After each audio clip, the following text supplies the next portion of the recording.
박수로 맞아주시니 감사드립니다. 여러분 반갑습니다. 네, 전남 CBS 창립 19주년 특별 기획 출생 돌봄 토크 콘서트 슬기로운 부모 생활 사회를 맡은 CBS 아나운서 이지민입니다. 네, 오늘 이렇게 방청석을 보니까 이렇게 아이를 맡기고 부모님들도 많이 오신 것 같은데 아이는 어딘가에 잘 맡기고 오셨나요? 저도 오늘 이렇게 지방 출장이 있다고 저희 한 달 전부터 신신당부를 하고 저의 6살, 8살 두 아들을 저희 남편에게 맡기고 아주 홀가분한 마음으로 이렇게 순천에 왔는데요. 회사 집만 하다가 이렇게 꽃피는 봄날에 순천에 오니까 홀가분하고 아주 기분이 좋습니다. 어떻게 여러분도 그러신가요? 네, 오늘 기분 좋고 또 보람 있는 시간 됐으면 좋겠습니다. 그런데 여러분, 요즘 지방 소멸, 인구 절벽 이런 이야기 들어보셨나요? 아까 영상에서도 보셨듯이 우리나라 여성 한 명이 평생 낳을 수 있는 아기의 수가 한 명이 채 되지 않습니다. 0.84명인데요. 이대로라면 우리나라의 미래가 걱정이 될 정도입니다. 그래서 저희 CBS는 전사적으로 출생 돌봄 캠페인을 펼쳐왔는데요. 특히 전남 CBS는 지난해 예장 통합 지역 4개의 노회와 출생 돌봄 대책위원회를 꾸렸고요. 또 특집 토론회 등 관련 프로그램들을 제작하고 있습니다. 그리고 오늘 이 자리 역시 그런 의미에서 마련된 자리인데요.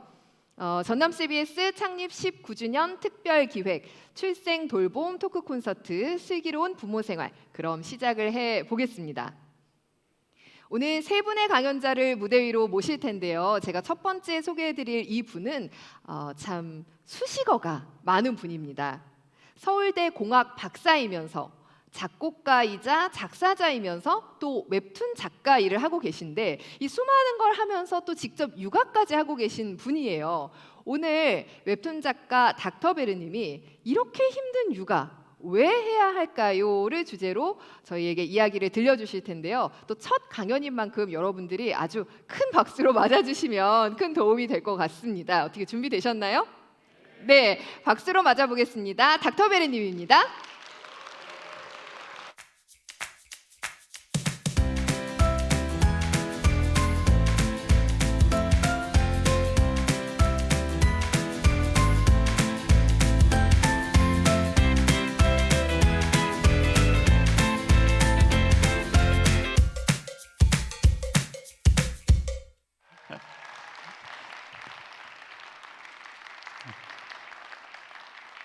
네, 안녕하세요. 육아 웹툰 그리는 공학 박사 닥터베리입니다. 오늘 좀 많은 분들이 이렇게 앞에 계신데 좀 솔직해지는 시간을 가지려고 해요. 저는 육아가 힘들어요. 저는 참 정말 이렇게 소개받은 것처럼 정말 많은 일에 도전을 해왔는데 가장 힘든 일 탑3 안에 들어가는 것 같습니다. 정말 육아가 힘들어요. 육아가 막 아주 특별한 재능 있는 사람만 할 수 있거나 아니면은 막 1분 1초가 정말 죽을 것처럼 괴로운 그런 일은 아닌데 분명 정말 힘든 일이에요. 왜 이렇게 힘든가에 대해서 한번 먼저 좀 짚고 넘어가려고 합니다. 육아는 내가 주인공이 아니에요. 그 전까지의 삶은 내가 주인공이거든요. 내가 공부를 하면 내 성적이 오르고 내가 운동을 하면 내 몸이 건강해지죠. 그런데 육아는 아이가 똥을 싸서 불편해하면 제가 가서 치워요. 그럼 애가 쾌적해지죠. 저는 딱히 나아진 게 없습니다. 애가 배가 고프면 막 분유 타서 먹여요. 그럼 애 배가 부르죠? 그럼 그때부터 저는 뭘 해야 될까요? 애 트림 시켜줘야 돼요. 저는 딱히 나아진 게 없죠. 우리는 그 전까지 이렇게 일방적으로 계속해서 나를 뭔가 다른 사람 위해 쓰는 이런 일을 해본 적이 없습니다. 왜냐하면 애가 저희 월급을 주는 것도 아니니까. 그래서 이 괴리감이 생각보다 좀 컸던 것 같아요. 두 번째로는 내가 그동안 배우고 내가 나를 위해 익혔던 일들이 육아를 하는 데는 그다지 필요하지 않습니다. 저는 육아를 하기 전까지 서울대학교 에너지 시스템 공학과라는 곳에서 나노 입자를 이용해서 초임계 상태의 이산화탄소 계면을 안정시키는 연구를 하고 있었어요. 딱 들으시면 아시겠지만 육아를 하는 데는 별로 도움이 되지 않죠. 근데 저는 그 일을 위해서 굉장히 많은 시간을 써왔거든요. 처음 한 일주일 정도는 막 정신이 없어서 생각보다 그런 생각이 안 들었어요. 이거 아이를 막 이렇게 갓 태어난 아이를 안고 하는 거는 생각보다 좀 무섭고 떨리는 일이고 이게 속삭이 하나 매는 것도 그렇게 잘 되지가 않아서 막 처음에 한 일주일은 정신이 없었습니다. 근데 한 달 지나니까 슬슬 그 생각이 드는 거예요. 이거 꼭 내가 해야 되나? 약간 이 시기는 조금 외주를 줘서 넘기고 나중에 아이가 일반 상대성 이론이라던가 뭐 라플라스 변환이라던가 이런 거에 대해서 좀 궁금함이 생기면 그때 내가 해도 되지 않을까? 약간 아이가 혹시나 나노 입자로 초임계 이산화탄소의 계면을 안정시키는 일이 궁금해지면 그때 내가 하면 되지 않을까? 그런 생각을 안 할 수가 없더라고요. 세 번째로는 육아는 맞서 싸울 수가 없어요. 우리는 많은 부당한 일을 겪으면서 삽니다. 학교에서, 직장에서, 뭐 여러 가지 좀 불균형 때문에 생기는 일이죠. 내가 힘이 약해서, 돈이 없어서, 직위가 낮아서. 그럴 때 우리한테 우리가 자주 듣는 말은 아이고 안 입고 오면 네가 뭐 교수해야지, 안 입고 오면 뭐 네가 사장해야지. 그러면 또 아이고 더럽다. 나중에 뭐 입장 바뀌면 두고 보자. 우리는 뭐 그런 생각으로 또 하루를 버텨요. 근데 육아는 내가 애보다 힘이 약한가요? 예? 아니면 내가 뭔가 얘보다 공부를 덜 했거나 아니면 내가 얘한테 어떤 빚이 있을까요? 그렇지 않아요. 그런데 다 아이에게 맞춰줘야 되죠. 그리고 내가 아이가 되는 순간이란 건 없어요. 그렇죠? 그래서 내가 왜 이런 상황이 됐을까? 이런 생각들이 저를 많이 힘들게 했습니다. 그리고 또 한 가지는 이 시간이 24시간 동안 계속돼요. 아이 잘 모르는 사람들은 아이 자면은 그게 육아 퇴근 아니야? 이렇게 얘기를 하는데 아이 자는 동안에 뭐 편의점을 한번 좀 그냥 간단하게 다녀올 수 있나요? 아니면은 뭐 내가 마음 놓고 좀 영화라도 한 편 보고 이렇게 잠이라도 깊이 들 수 있나요? 이게 시간이 하루 이틀은 괜찮아요. 근데 한 달, 1년, 2년 이런 시간이 지나면 뭔가 정말 물이 여기 턱끝까지 차 있어서 이렇게 까치발 들고 서 있는 것 같은 그런 기분이 듭니다. 답답하죠. 그래서 이제 막 이런 답답함을 얘기를 하고 힘듦을 얘기를 하면 남편들은 이제 뭔가 응원군을 데려온다고 시어머니를 데리고 와요. 그럼 이제 어머니가 와서 말씀하시죠. 아유, 아이 키우는 집이 이게 이러면 어떡하니? 냉장고에 먹을 게 하나도 없네. 우리 아들 아침은 먹여서 보내니? 그러면 물이 단숨에 여기까지 차올라요. 꼬르륵 하면서. 네, 어머니 그게 아니고요. 꼬르륵 하면서.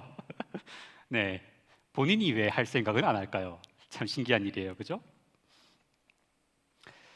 그나마도 이 힘든 육아가 별로 효율도 좋지가 않습니다. 육아를 정말 잘하는 사람이 애를 키우면 애가 3배속으로 자라나요? 막 한 6개월이면 막 뛰어다니고 막 ABCD 막 하고 안 그렇죠? 아니면은 뭐 한 명 키우다 보면 잘 키우면 막 2명 되고 3명 되나요? 안 그래요. 누가 해도 아이는 아이의 속도로 자랍니다. 그리고 내가 일을 하는 건 한다 쳐요. 열심히 만들어서 왔으면 그럼 잘 먹어야 될 거 아니에요? 안 먹습니다. 얼굴에 바르고 손 집어넣고 던지고 다 해도 입에는 안 들어가요. 아이가 졸리면 막 재우려고 이게 아이고 자야 돼, 잘 자라 하잖아요. 그럼 애는 안 자고 버티죠. 막 끄아 하면서 잠들면 큰일 나는 것처럼. 아이가 크면 좀 덜 할까요? 아이가 좀 커서 말귀가 통하면 좀 괜찮을까요? 우리 아들은 공부하라고 하면 공부한다. 손 들어보세요. 아무도 없어요. 네, 100번 말해봤자 안 듣습니다. 내가 아무리 막 지금 해야 돼, 나중에 큰일 나, 나중에 후회할 거야, 지금 하는 공부가 정말 너의 평생을 좌우한다, 100번 말해봤자 안 들어요. 네, 육아는 굉장히 효율이 좋지 않은 일입니다. 그런데 이렇게 하다가 잘 안 되면 다 누구 책임이죠? 다 엄마 아빠 책임이고 엄마 책임이고 아빠 책임이에요. 아예 뭐 뱃속에 있을 때부터 엄마는 이거 하면 안 된다. 엄마는 뭐 나중에 아이가 이러면 그게 엄마가 뭐 했기 때문이고 그런 책만 정말 그런 말만 다 이렇게 적어도 책으로 전집 한 세트 나올 거예요. 그죠? 아, 정말 이렇게 힘든 육아가 그러면은 사회적으로 그러면 좀 뭔가 이런 거에 대해서 아, 정말 육아는 이렇게 힘든 일이지만 가치 있는 일이다라고 누가 인정을 해주냐고 하면 저는 딱히 그렇지 않다고 생각합니다. 저는 아이를 키울 때 이게 마냥 산책으로 많이 시간을 보냈어요. 그래서 애를 이제 혼자 업고 이렇게 밖에 나가서 산책을 하고 있으면 약간 저 집은 엄마가 없나 보네 하면서 막 약간 사연 있는 사람처럼 보고 아니면은 뭐 백수 아니면은 좀 사회적으로 뭔가 문제가 있어서 사회 활동을 할 수 없는 사람 그런 식으로 보는 시선과 말들을 많이 보고 접했어요. 마치 육아라는 거는 사회적으로 의미 있는 일을 할 수 없는 사람이 집에서 놀면서 하는 일이라는 것 같은 그런 시선이 우리 사회에 되게 널리 퍼져 있다는 느낌을 받았습니다. 우리 사회뿐만이 아니라 우리 가족한테서도 내가 육아를 위해서 어떤 노력을 했고 무엇을 희생했는지 온전히 인정받고 그거에 대한 감사를 받기는 굉장히 어려워요. 나는 내 경력, 내 건강, 내 미래를 걸고 육아를 했는데 자식들 열심히 키워놓으면 어떤 얘기하죠? 엄마가 나한테 해준 게 뭐가 있어? 아빠가 나한테 해준 게 뭐가 있어? 뭐 남편도 크게 상황은 다르지 않아요. 내가 막 이래서 힘들다 뭐 이런 얘기를 하면 남편들 보통 집에 와서 막 그런 얘기 듣다가 그런 얘기 하죠. 아, 그렇게 힘들면 네가 나가서 돈 벌어. 내가 집에서 애 볼게. 별로 그런 이야기를 듣고 싶은 건 아닌데 말이에요. 아이가 좀 나중에 한참 정말 아이를 낳고 키우는 나이가 되면 한 번쯤 생각은 할 거예요. 아, 우리 엄마도 이렇게 힘들게 나를 키웠겠구나. 우리 아빠는 이렇게 힘든 시기를 어떻게 넘겼을까? 속으로만 좀 생각하고 별로 표현하거나 하지는 않을 겁니다. 우리가 그냥 그렇게 있는 것처럼 아이도 아마 그대로 그냥 그렇게 있을 거예요. 그 정도가 아마 우리가 육아를 통해 받을 수 있는 인정의 평균값일 겁니다. 이 힘든 육아 그러면 왜 해야 될까요? 지금 이렇게 힘든 이야기를 구구절절 하는 이유는 적어도 우리가 왜 힘든지는 알고 보자는 거예요. 이렇게 우리의 문제를 적어놓는 것만으로도 내가 자격 없는 엄마 아빠라서 아니면 내가 배우자를 잘못 만나서 우리 아이만 유별나서 힘든 게 아니라는 그 정도 마음은 가질 수 있습니다. 그래서 이 힘든 육아를 그럼 왜 해야 되는가? 그럼 그 어떤 보람을 느낄 수 있는 그런 부분에 대해서 좀 얘기를 해보려고 해요. 첫 번째 이유는 아이와 눈높이와 속도를 맞추는 과정입니다. 저는 육아를 처음 할 때 제일 힘들었던 그리고 화가 났던 거는 애가 배고프면 밥을 먹어야 되잖아요. 애가 졸리면 잠을 자야 되고요. 얘가 앉아서 졸린 건데 재우려고 하면 자지를 않아요. 그게 너무 답답하고 화가 났거든요. 그래서 한 번은 정말 나를 잡고서는 곰곰이 왜 그럴까에 대해서 한번 자료도 찾아보고 고민을 해봤어요. 그랬더니 애는 지난 10개월 동안을 뱃속에 있었잖아요.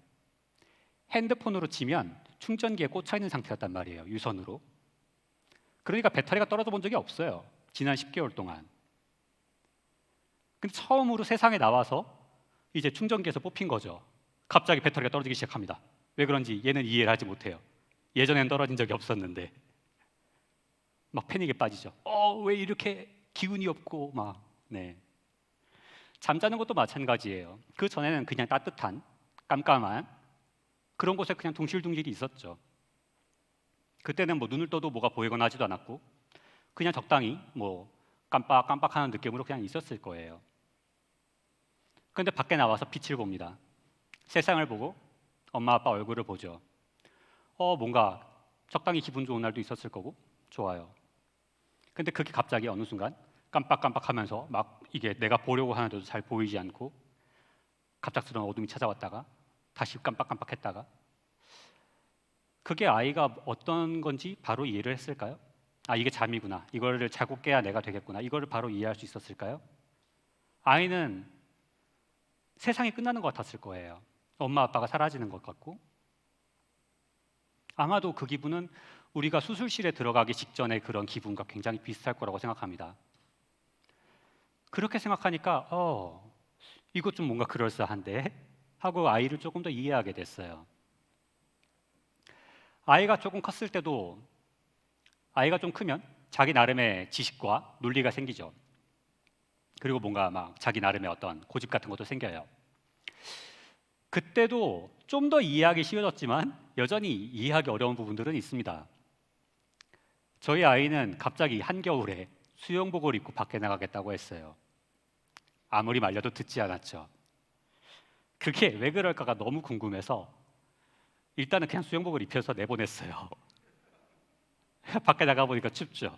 아빠 잠바 주세요. 그래서 잠바를 입었어요.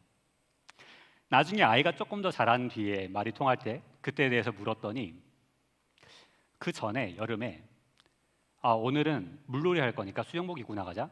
그랬던 날이 너무 본인 기억에 좋은 날이었던 거예요. 재밌고. 그러니까 오늘도 수영복을 입고 나가면 뭔가 좀 재밌는 일이 생기지 않을까? 그런 좀 자기가 논리가 생겼던 거죠.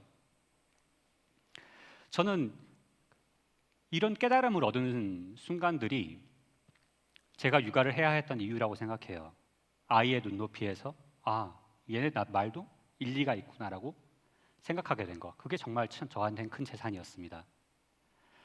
아이의 눈높이와 아이의 속도에 맞춰서 생각하는 법을 배우지 못하면 막 사춘기 아이를 감시하고 구속하는 데 정말 진을 빼고 20대 아이한테 무슨 연애냐고 타박을 하고 그 아이가 30대로 컸을 때는 너는 결혼할 생각은? 결혼은 안 하니? 막 이러면서 채근하는 그런 부모가 되기가 쉬워요. 아이가 부모 사정에 맞춰서 커주는 게 아니기 때문에 우리가 아이의 속도와 눈높이에 맞춰서 보는 법을 배워야 된다고 생각합니다. 두 번째로는 육아라는 건 나를 기록하는 일이에요. 많은 여기 오신 분들 중에 어떤 분들은 아시겠지만 저는 암 환자입니다. 저는 2019년 8월에 혈액암 4기를 진단받았고 불과 올해 1월까지 항암 치료를 받았어요. 그 과정에서 이제 제가 제일 걱정했던 항암 치료를 받기 전에 제일 처음 걱정했던 거는 머리가 빠지거나 그런 문제였는데 저희 주치의 선생님은 이제 가장 먼저 강조하신 말이 선생님은 앞으로 최소 3년 정도는 아이를 가지실 수가 없습니다. 그건 굉장히 위험한 선택이 될 수 있어요. 그런 말씀을 제일 먼저 하시더라고요. 둘째를 그렇게 진지하게 고민하고 있던 상황은 아니었는데 한 반반 정도 가질까 말까 하는 상황이었는데 그 말이 되게 여러 가지 생각이 들게 했어요. 가장 먼저 든 생각은 그래도 아이가 한 명 있어서 참 다행이다. 둘째로는 나는 생각보다 둘째를 좀 많이 원했었구나. 내가 아이를 가질까 말까에 대해서 고민하고 있거나 그런 분들은 한 번쯤 이미지 상상을 해보시는 것도 도움이 될 겁니다. 누군가 병이라던가 그런 사고라던가 이런 걸로 인해서 여러분은 더 이상 아이를 가질 수 없습니다. 이런 이야기를 들었을 때 나는 크게 미련 없었으니까 이렇게 마음이 들지 아니면 되게 후회되고 두려울지 한번 생각해보는 것도 결정에 도움이 될 것 같아요. 저한테 남은 시간이 그렇게 많지 않을 수 있다는 생각이 드니까 굉장히 아이와 밀접한 시간을 보내게 되더라고요. 그러면서 정말 제 아이 안에 남아있는 저의 작은 행동들, 제 말습관, 가치관 그런 것들을 보게 됐어요. 그 전까지는 꽤 입에 달고 살던 말이 아니야, 아빠가 해줄게. 가만히 있는 게 도와주는 거야. 아니야, 아빠가 다음에 너 좀 더 크면 알려줄게. 이런 말들을 굉장히 입에 달고 살았었어요. 그런데 그 다음에가 없을 수 있다는 생각이 든 뒤로는 아빠가 하는 거 잘 봐. 아빠랑 같이 해보자. 아빠가 가르쳐 줄게. 그런 말들을 훨씬 더 자주 하게 됐어요. 아이를 낳는다는 것은 세상에 내 유전자를 남기는 일이기도 하지만 내 언어, 말투, 가치관 그 모든 것을 남겨놓는 일입니다. 내가 못 이룬 꿈 같은 걸 아이에게 떠넘기라는 말이 아니에요. 그렇게 하면 그냥 기록되는 거는 내가 못 어떤 나의 무능력함을 아이에게 떠넘기고 채근하는 모습이 기록될 뿐이죠. 그냥 나라는 사람을 기억해줄 한 명의 독자에게 나의 삶을 그냥 보여주는 과정인 거예요. 그리고 아이는 그 지켜본 모습을 참고 삼아서 마치 그냥 책 한 권, 좋은 영화 한 편처럼 나를 기억하면서 그것을 기반으로 또 세상을 살아갈 겁니다. 육아라는 거는 그렇게 나를 전달해 주는 과정이었어요. 세 번째로는 관계를 쌓아가는 시간입니다. 외벌이 가정 같은 경우에 이제 소득을 담당하는 사람은 그다지 육아에 참여하고 싶어 하지 않는 경우가 많아요. 남편분들이 특히 좀 그렇죠. 저는 그런 삶을 숫사자 같은 삶이라고 표현을 했는데, 무리의 1위가 된 숫사자는 평소에 그냥 누워서 낮잠을 자죠. 그렇지만 먹이를 먹을 때는 가장 먼저 먹고 가장 많이 먹어요. 당당하게. 아무도 그거에 대해서 불만을 갖지 않죠. 숫사자가 언제 싸우냐면 정말 큰 먹잇감이 나타났거나 무리를 위협하는 존재가 나타났을 때, 그럴 때는 정말 목숨을 걸고 싸우죠. 그리고 싸움이 끝나면 다시 가서 낮잠을 자요. 그런 삶을 꿈꾸는 남자들이 되게 많죠. 왜냐하면 그렇게 함으로써 내가 밖에서 내가 해야 될 모든 의무를 다했다는 걸 인정받는다고 생각하기 때문입니다. 그 사고 자체는 뭐 그럴 수 있어요. 근데 그게 언제 문제가 생기냐면 예, 저희 아버지 얘기를 좀 해볼게요. 저희 아버지가 딱 그런 숫사자 같은 삶을 사시던 분이었거든요. 저희 어머니도 거기에 대해서 별로 불만이 없으셨어요. 그래서 저희 집에서 뭐 육아 분담이나 이런 걸로 싸움이 있었던 적은 없는데, 막상 문제가 터진 건 언제 터졌냐면 저희 아버지가 되게 큰 교통사고를 당하셨을 때였습니다. 온몸에 관을 6개쯤 꼽았고 몇 달 동안 병원에 누워 계실 만큼 큰 사고였어요. 그때 저희 아버지가 의식을 차리시고서는 내가 출근을 해서 순직을 해야 되니까 이걸 좀 뽑아봐라, 그렇게 말씀을 하시더라고요, 저한테. 이게 가장이라는 것은 가족을 먹여 살리고 이렇게 해야 되는데 내가 지금 그걸 못할 상황이니 가서 죽으면 연금이 나오니까 이걸 좀 뽑아봐라. 아버지는 그런 가족을 부양하는 것 외에 아버지로서 해야 한다기보다도 그냥 아버지로서의 역할과 가치가 있다는 것을 그 당시에 모르셨기 때문에 그런 말씀을 하셨다고 생각해요. 100세 시대라고 하죠. 어떤 대부분의 일들은 정년이 있어요. 그렇게 그 상태 그대로 퇴직을 하게 되면 내가 마치 어떤 가족의 걸림돌이 된 것 같은 상황이 30년쯤 이어질 수 있습니다. 그 전에 가족 안에서 나의 역할과 다른 다양한 가치 같은 것들을 찾아야 하고, 저는 그 수단이 육아라고 생각해요. 마지막으로 사랑하고 사랑받기입니다. 우리는 사랑이 필요하죠. 그래서 연애도 하고 결혼도 하고 자식도 낳아요. 우리는 우리 아이를 되게 조건 없이 사랑했던 시기가 있어요. 그냥 좀 잘 먹고 트림만 시원하게 해도 사랑스럽던 시절이 있습니다. 정말 내 세상을 다 가진 것 같고 아이 웃음 한 번에 내 모든 걸 줄 수 있을 것 같았던 시기들이 있어요. 우리 아이한테도 그런 시기가 있죠. 내가 비싼 장난감 못 사줘도, 비싼 패딩 못 사줘도, 집이 좁아도, 차가 뭐 낡았어도, 아니면 차가 아예 없어도 우리 엄마 아빠가 최고고 엄마 아빠 사랑해요가 정말 입에 붙어있던 그런 시기들이 있어요.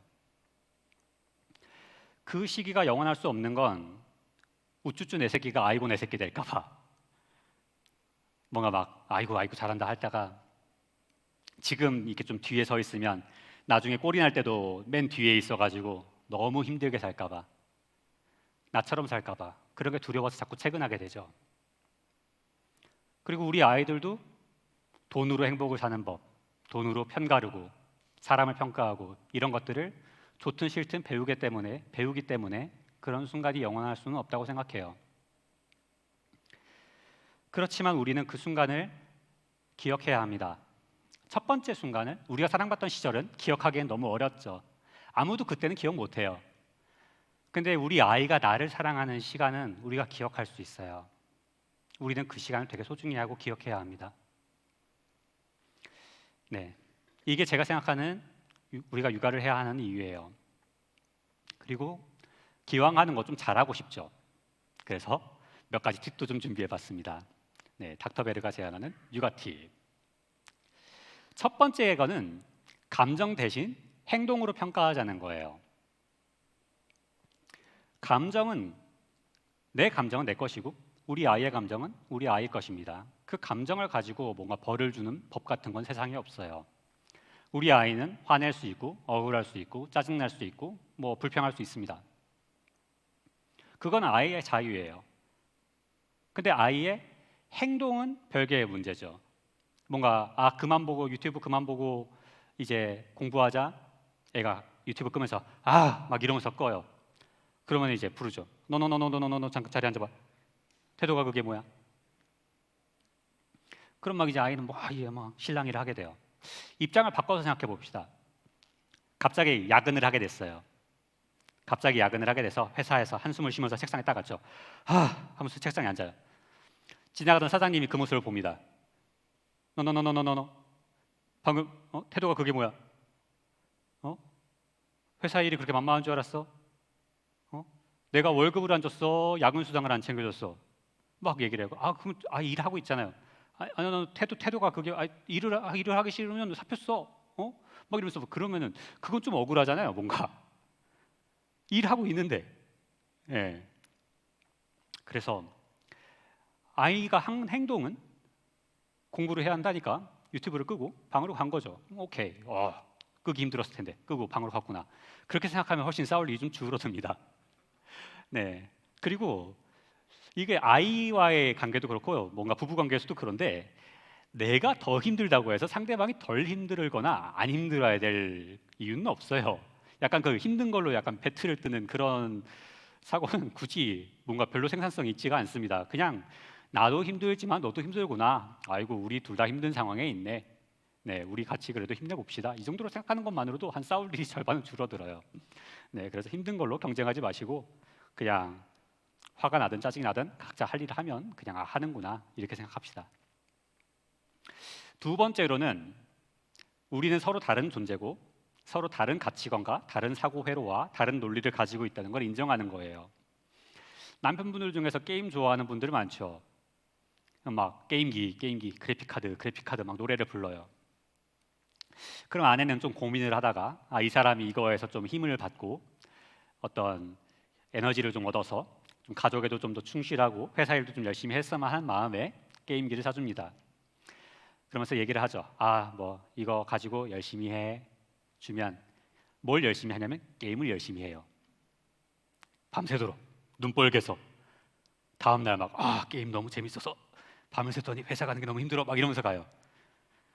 게임기 당장 갖다가 팔아버리고 싶죠. 근데 나름 논리는 있어요. 샀으니까 본전을 뽑아야 하는 거죠. 이런 남편들 막 아내가 핸드백 노래를 부르면 핸드백을 사줘요. 그럼 그 핸드백을 아내는 받아서 장롱에 집어넣습니다. 왜냐하면 동창회 갈 때 쓰거나 뭐 친척 결혼식 갈 때 쓰거나 뭔가 학부모 그런 면담 같을 때 써야 되니까. 그럼 이 남편은 화가 나는 거예요. 아니 그거 쓴다고 막 10번 쓰면 누가 가져가는 것도 아닌데 샀으면 들고 다녀야지. 이렇게 보면 양쪽 다 나름 논리가 있죠. 아이가 하는 행동도 나름의 논리가 있습니다. 그래서 얘는 뭐 그렇게 생각할 수 있구나. 우리는 정말 사고 회로가 다르구나. 이렇게 생각하는 것만으로 싸울 일이 또 반으로 줄어듭니다.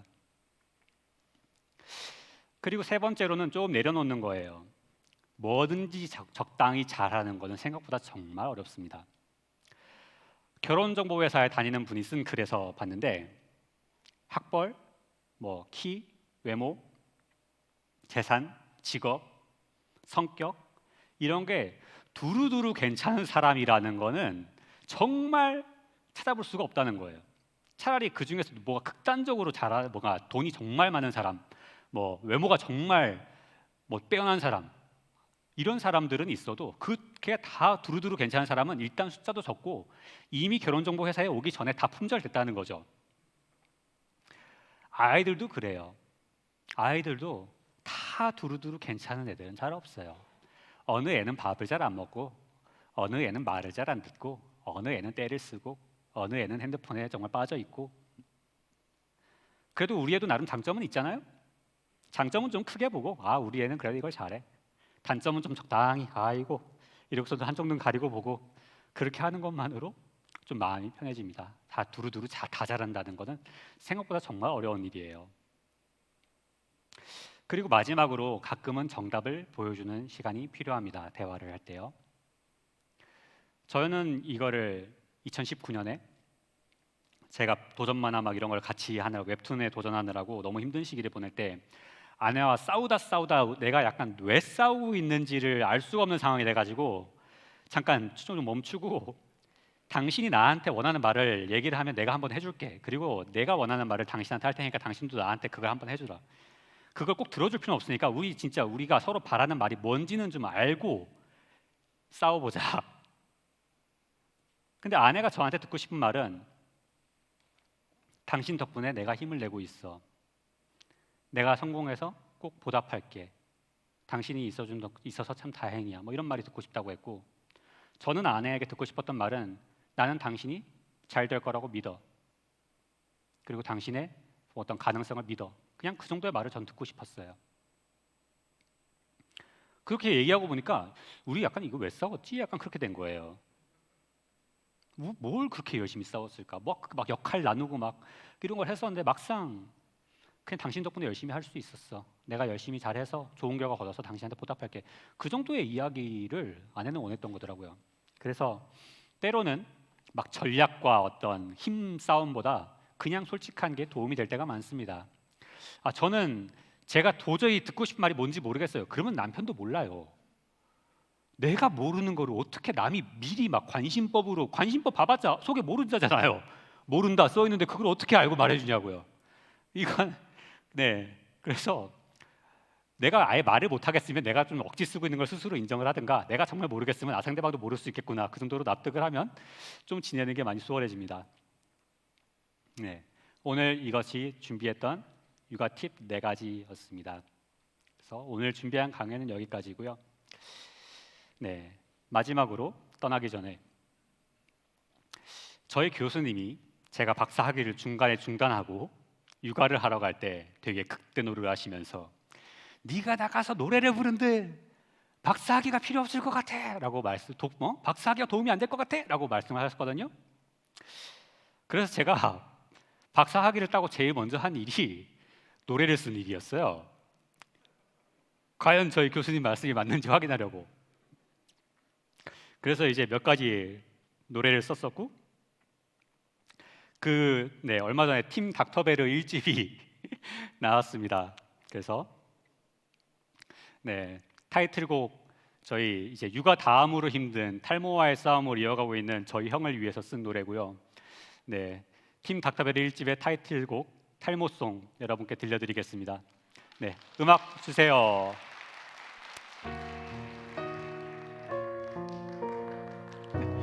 저희 형이에요. 너도 날 떠나가는구나. 붙잡지는 않을게. 내가 좀 더 잘했다면 너는 머물렀을까.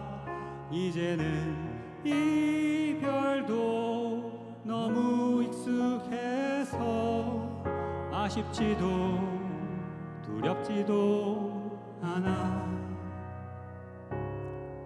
괜찮아. CEO 웹툰 작가까지 대머리도 무엇이든 될 수 있어. 나는 노래할 거야. 세상이 날 비웃어도 아무도 대머리를 위해 노래하지 않으니까. 솟아라 나의 테스토스테론 불타는 에너지야. 빠진 머리는 가슴에 묻고 나는 앞으로 간다. 솟아라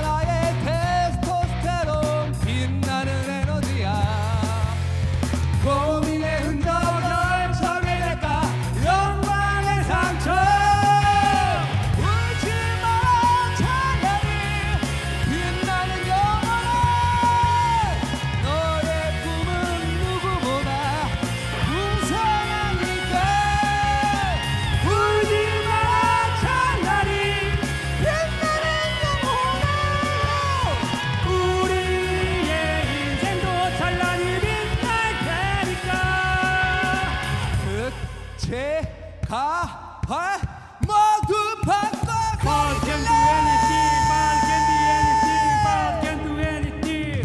Ball can do anything. Ball can be everything. Ball can do anything. Ball.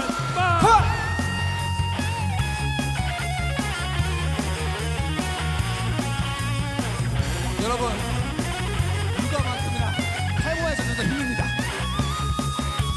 빗질, 발모제, 탈모 샴푸, 영양제, 두피 마사지, 모발 이식 검은 나는 모두 할 거야 부끄러워서가 아냐 유전자를 탓하지 않는 자신과의 싸움이야 지킨다 나의 남아있는 모든 최후의 방어선을 불굴의 정신 지독한 끈기 범인은 없다 지킨다 나의 남아있는 모든 최후의 방어선을 신체 밟은 수지금어 불남회사 여기시에 솟아라 나의 테스토스테론 불타는 에너지야 남은 몸을 꼭 붙잡고 나는 앞으로 간다 솟아라 나의 테스토스테론 빛나는 에너지가 세상 전지를 다 가졌고 이제 하나 남았다. 자라나라 나의 새로운 몸을 기적의 에너지로 등모 사막에도 비는 내리고 새로운 솟는다 등모 자라나라 나의 새로운 몸은 행복의 에너지로 등모 사막에도 꽃은 피고 푸른 자란다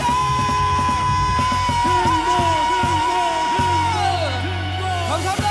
감사합니다. 팀 닥터벨을 많이 사랑해 주세요. 감사합니다, 여러분.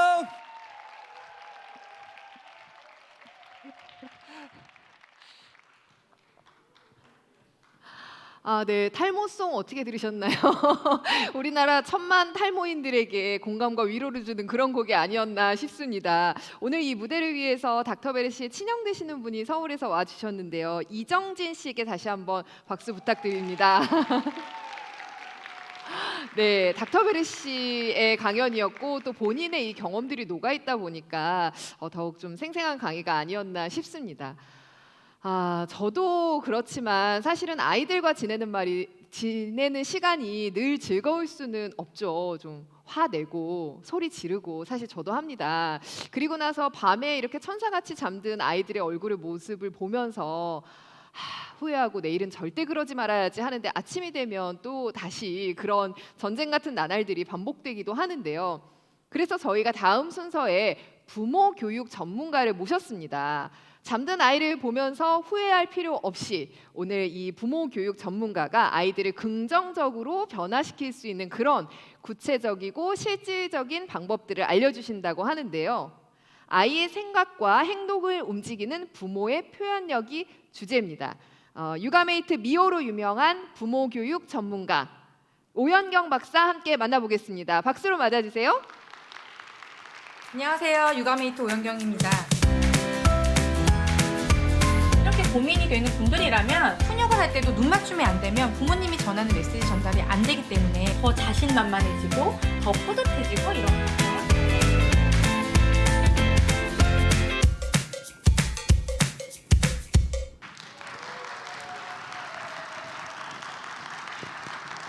안녕하세요. 육아 고민을 함께 나누는 육아메이트 오연경입니다. 반갑습니다.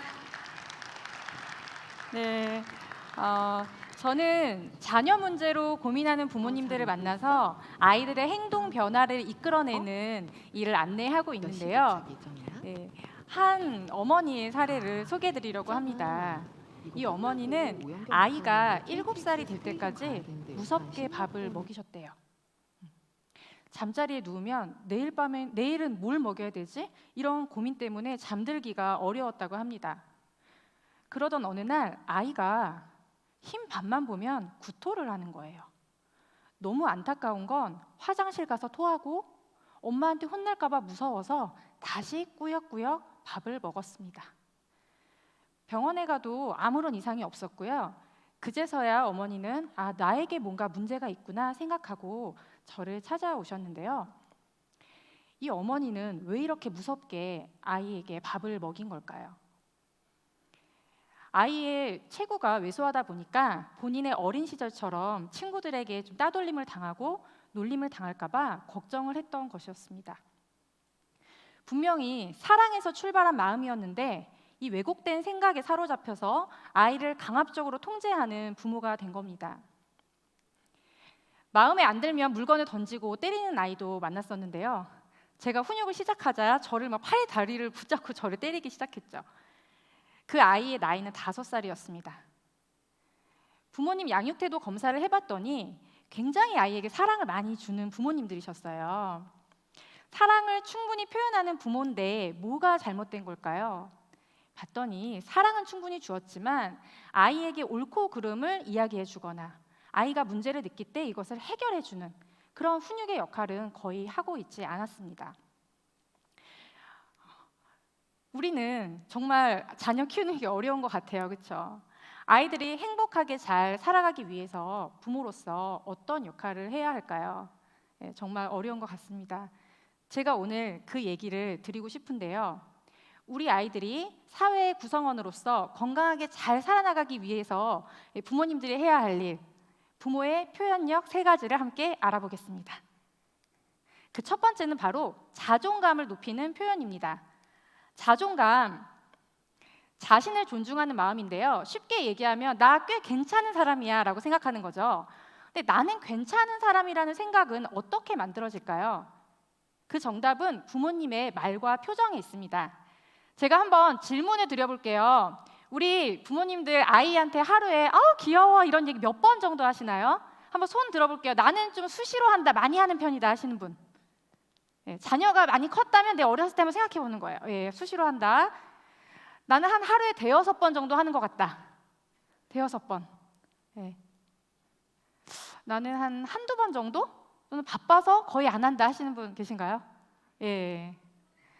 자, 아이에게 감탄하는 표현이요. 이런 표현들은 수시로 해주셔야 됩니다. 입에 붙여놔야 돼요. 언제 하느냐? 아이가 화장실에서 소변을 보고 있어요. 그러면 우리 딸 왜 이렇게 쉬소리도 귀여워? 이런 거. 양말을 신고 있는데 그 모습이 너무 이쁜 거죠. 귀여워. 어머, 쟤는 걸어가는 엉덩이가 왜 저렇게 생겼어? 우리 아들은 그냥 중학생인데도 등판도 귀엽네. 넓어도 귀여워. 이런 거. 이런 표현들은요, 뭔가 아이가 잘해서 성취를 했을 때 칭찬해 주는 것과는 다릅니다. 존재 자체에 대한 칭찬이거든요. 예를 들면은 어떤 여자가 애인과 함께 있는데 책을 보고 있는 거예요. 여자친구가 책을 보는데 너무 예뻐 보이는 거죠. 남자가 쳐다봅니다. 시선이 느껴져요. 그때 이 여자가 왜? 그랬더니 그냥 예뻐서. 약간 이런 느낌이에요. 나는 네가 얼굴도 예쁘고 옷도 잘 입고 좋은 직장에 다녀서 좋아. 이렇게 조건을 걸고 얘기하는 것이 아니라 그냥 있는 그대로의 모습을 사랑해주는 느낌. 이런 표현들을 부모님들이 많이 해주셔야 된다는 거죠. 중요하겠죠? 한번 연습해 볼까요? 같이 한번 따라해 보겠습니다. 아우 귀여워. 아우 귀여워. 좀 어색하세요. 박수를 치면서 하면은 조금 그 느낌이 더 살거든요. 자, 한번 저를 따라해 주세요. 아우 귀여워. 아우 이뻐. 아우 귀여워. 아우 좋습니다. 이렇게 해주시는 건데요. 자, 이 귀여워라는 표현 몇 살까지 통할까요? 몇 살? 20살? 90살? 5살? 제가 한 초등학교에 양육 코칭을 갔었는데 자녀가 4명인 부모님이 오신 거예요. 3학년, 중학교 2학년, 고등학교 2학년, 20살 이렇게.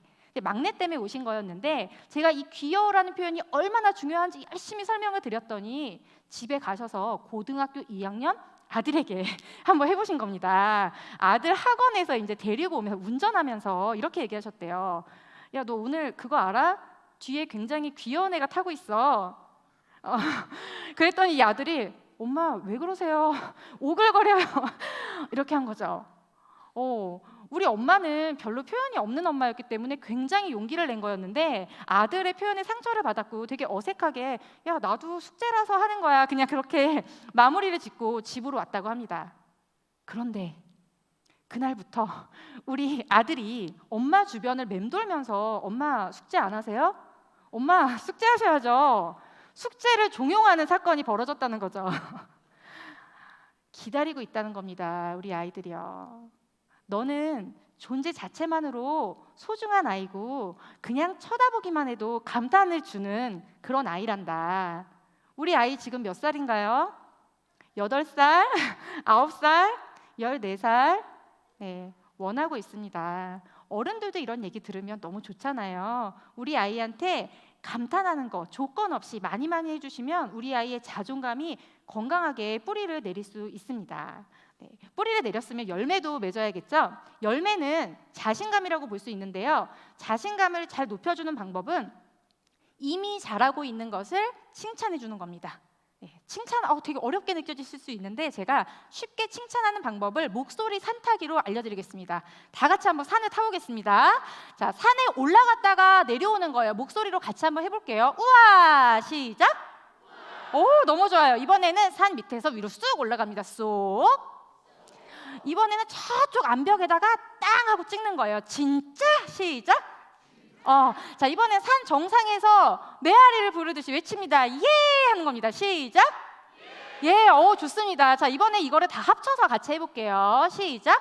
우와! 쏙! 진짜? 와! 한 번 더! 우와! 쏙! 진짜? 예! 잘해주셨어요. 이거면 끝나는 거예요. 설거지하고 있는데 애가 와서 엄마 이거 우와! 진짜? 하이파이브 해주고 자 정리하자 여기 넣어주세요. 넣으면 쏙 예 해주시면 됩니다. 예, 이거 끝이에요. 근데 이렇게 칭찬하면 너무 결과 중심 칭찬 아닌가요? 너무 짧은 칭찬은 안 좋은 거 아닌가요? 이렇게 생각하실 수 있는데요. 지금 어떤 상황이냐면 이미 잘하고 있는 거예요. 아이가 이미 어깨가 뽕이 너무 올라온 상태에서 엄마 약간 이럴 때 있잖아요. 그럴 때는 그냥 같이 반응을 해주시면 되는 겁니다. 금메달을 땄는데 막 지금 골이 들어갔는데 그때 어떻게 해줘요? 관중들이 와 하고 함성을 외치면 굉장히 막 이제 감동을 받잖아요. 근데 굳이 그때 선수를 붙잡고 당신이 지난 4년 동안 이렇게 노력을 했더니 굉장히 좋은 결과가 있었군요 라고 굳이 그때 과정을 칭찬할 필요는 없다는 겁니다. 왜? 내가 이미 알고 있는데 내가 이미 잘했다는 걸 알고 있는데 그럼 부모님이 같이 격려해 주면 되는 겁니다.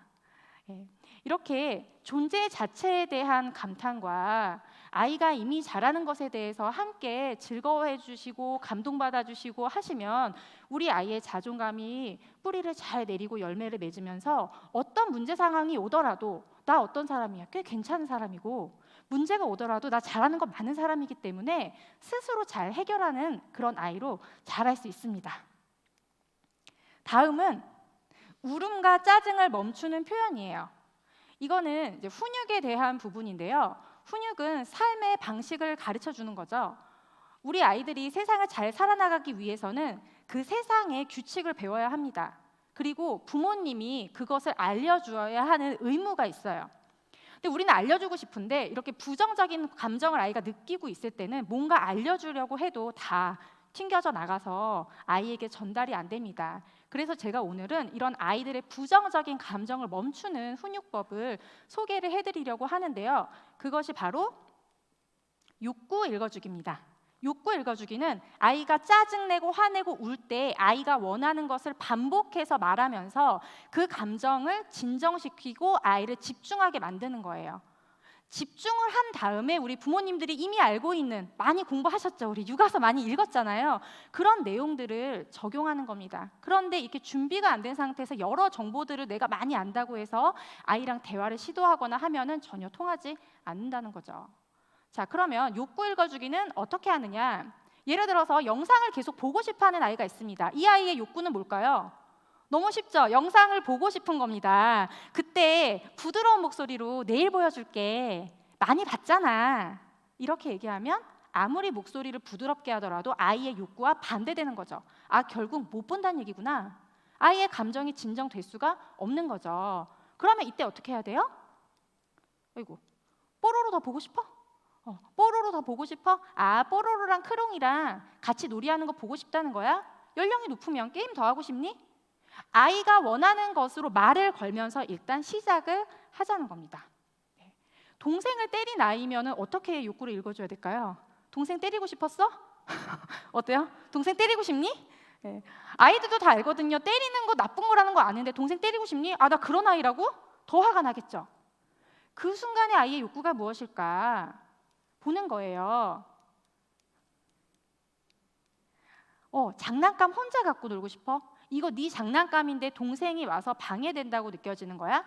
이렇게 묻는 겁니다. 그러니까 혼자 갖고 놀으라는 말이 아니에요. 일단은 말을 시작할 때 아이의 욕구에 집중해서 우리가 대화를 해보자는 겁니다. 이때 장난감을 혼자 갖고 놀고 싶구나. 아, 그럴만하지. 약간 이런 느낌으로 공감하듯이 가면은요. 나중에 아이가 더 화가 납니다. 공감해주고서 우리 어떻게 얘기하냐면 그런데 장난감은 나눠 쓰는 거야. 이렇게 얘기를 하거든요.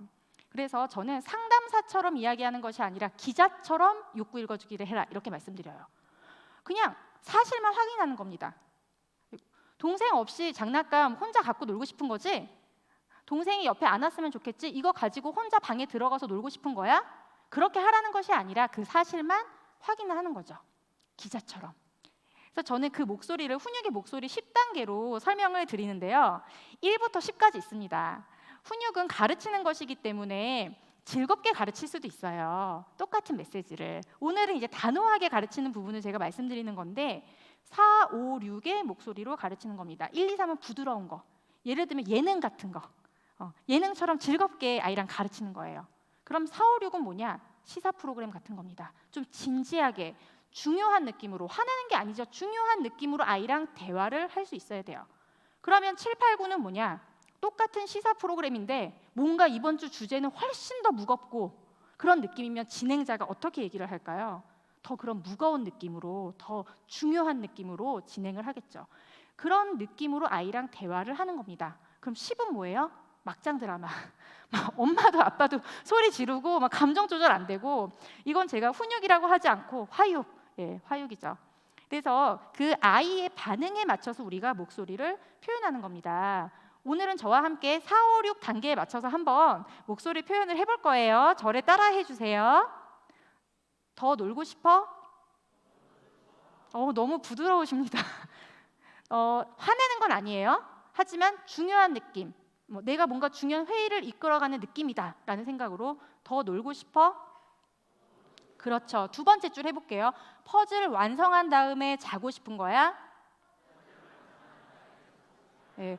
퍼즐 완성한 다음에 자고 싶은 거야. 퍼자와 자자에 한번 강하게 한번 해보겠습니다. 시작. 퍼즐 완성한 다음에 자고 싶은 거야. 네.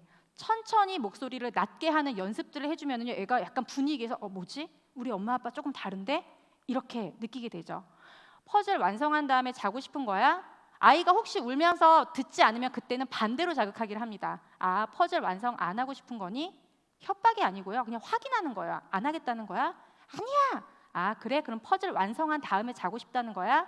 맞으면 앉아. 맞으면 엄마를 봐봐. 이런 식으로 해서 아이를 계속 말을 거는 거예요. 아이가 원하는 걸로.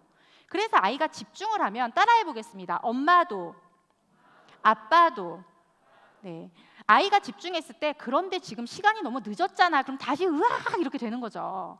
아이가 집중했을 때 첫 마디가 매우 중요합니다. 집중했을 때 내가 좋아하는 얘기를 하려나? 딱 집중했을 때 엄마도 네가 완성한 퍼즐을 보고 싶어. 얘기해 주는 거예요. 그때 아이가 귀가 열립니다. 그런데 지금 퍼즐을 완성하게 되면 어떤 걸 포기해야 되는지, 엄마와의 베개 앞에서 같이 책 읽는 걸 포기해야 될 수도 있고요. 내일 아침에 빨리 일찍 우리가 여행 가기로 했는데 차가 밀려서 늦어질 수도 있는 그런 것들을 이야기하면서 아이가 생각하게 만들고 스스로 선택하게 만드는 것이 바로 훈육이에요. 그런데 울고 때렸을 때는 이런 생각조차 아이가 못하기 때문에 아이가 생각할 수 있는 상태를 만들어주는 것이 바로 욕구 읽어주기라고 보시면 되겠습니다. 네. 그래서 욕구 읽어주기는요, 표현은 단호하게, 하지만 메시지는 어때요? 네가 원하는 게 뭐야? 너 이거 하고 싶은 거니? 이게 맞니? 엄마도 아빠도 네가 원하는 걸 해주고 싶어. 그러고 싶어. 그 다음 우리 그거에 대해서 얘기해보자. 메시지는 따뜻하게 해주는 겁니다.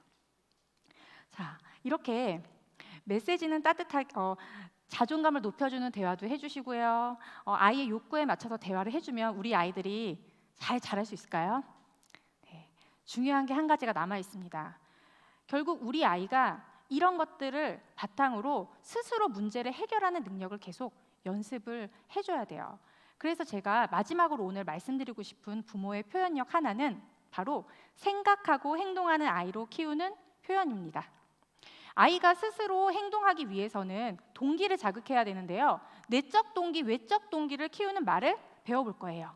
먼저 내적 동기를 심어주는 표현 따라해 보겠습니다. A 할 줄 알았는데 B 했구나. 자, 이게 뭐냐면 양치 안 해 할 줄 알았는데 B 했구나. 치아까지 짠 거야?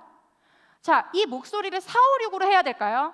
양치 안 해 할 줄 알았는데 안 되겠죠? 이건 어떻게 예능 버전으로 해주면 더 좋다는 거예요. 1, 2, 3 양치 안 해 할 줄 알았는데 뭐야 치아까지 짠 거야?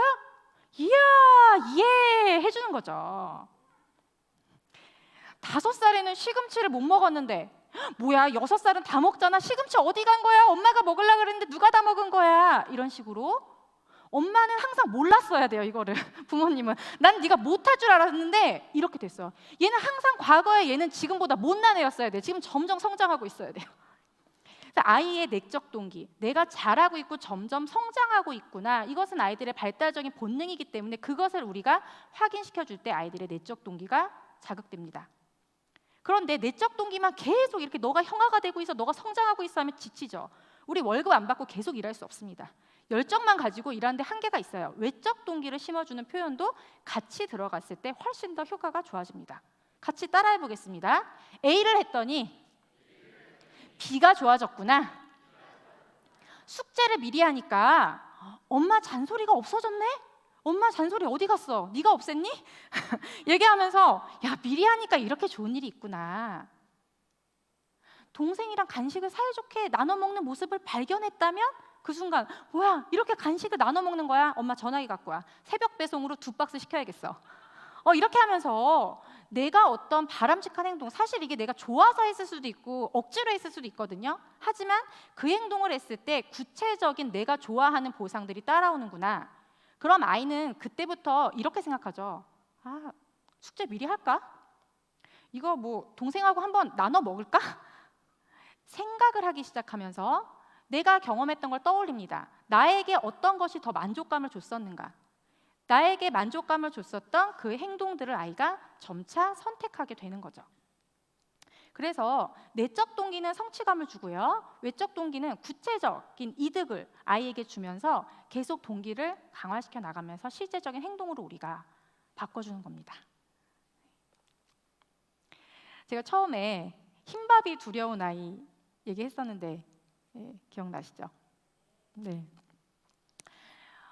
이 아이에게 제가 처음부터 밥 먹는 건 즐거운 거야. 이거를 알려주기 굉장히 힘들었어요. 왜냐하면 이 아이는 7년 동안 계속 엄마에게 무섭게 이제 밥 먹는 그런 시간을 지냈었기 때문에 그렇게 하기가 좀 어렵더라고요. 대신에 우리 부모님에게 좀 아이가 자존감을 높일 수 있는 방법들, 이런 상호작용 방법들을 계속 알려주고 막 귀여워, 예쁘다 이런 거 해주게끔 하고, 그 다음에 우리 아이가 문제 상황에 있을 때는 자꾸 통제를 하기보다는 아이의 욕구에 집중해서 대화하는 이런 연습들을 계속 했습니다. 그리고 아이가 조금이라도 변화를 보이면 동기를 칭찬해주고 성취감을 주는 그런 대화들을 했는데요.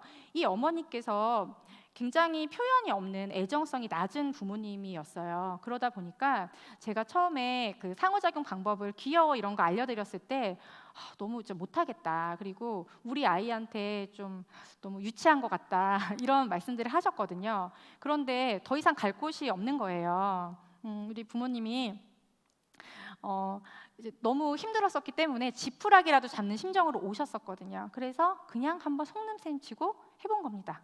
제가 뭐 팬티 탱탱 이런 것도 알려드리고 손가락 이티 친구 찌릿찌릿 되게 별거 아닌 것 같잖아요. 그냥 하신 거예요. 자, 반응이 어땠을까요? 네. 대박이 난 겁니다. 아이가 막 너무 박장대소를 하고 웃고 너무너무 즐거워하니까 어머니께서 오히려 충격을 받으셨대요. 왜지? 이게 뭐가 웃기지? 도대체 왜 아이가 좋아하는 거지? 그런데 뭔가 이거 비밀이 있는 것 같다. 내가 이걸 계속 해봐야겠다라고 생각을 하신 거예요. 그래서 열심히 그때부터 밥 먹을 때도 막 냠냠냠냠냠 이렇게 하고, 밥 먹지 않고 다른 걸 먹을 때, 흰밥이 아닌 다른 음식을 먹을 때도 같이 칭찬해주고 박수를 쳐주면서 계속 시간을 보내게 됩니다. 예, 우리 아이에게 어떤 변화가 생겼을까요? 어느 날 밤 이런 카톡이 왔어요. 우리 아이가 아파서 이틀 동안 아무것도 먹지 못했다. 예, 열어보기 좀 싫은 그런 메시지들 있잖아요.